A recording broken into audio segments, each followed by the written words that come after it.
Nandito na tayo kay Nanay Tina de la Cruz, dito sa barangay, anong barangay ito, Nay? Barangay Patiis, Barangay Patiis, Malanday, San San Mateo. Mateo, Rizal. Ay shout out sa taga Rizal, sa buong Rizal at dito sa inyong barangay. Si nanay pala ay 3 years na na-stroke at na-stroke siya dahil sa mataas yung sugar at diabetes. Kaya kayo mga kababayan ko, mag-ingat kayo kung kayo ay may diabetes at mataas na sugar, mag-ingat kayo dahil nako, baka humantong kayo sa stroke.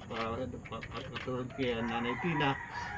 Nay, ang maitulong ko lang sa iyo ngayon ay blood circulation, magalaw yung kasukasuhan, buong kasukasuhan mo mula ulo hanggang paa, at ma-relax ang iyong katawan. Kaya ay umpisa na natin, mga kababayan.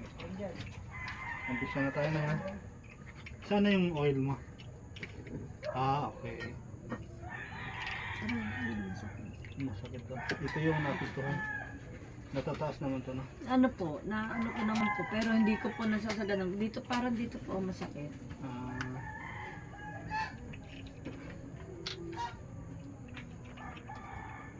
Unahin mo natin sa sa ulo mo. Unahin mo natin sa ulo mo. Okay, cut.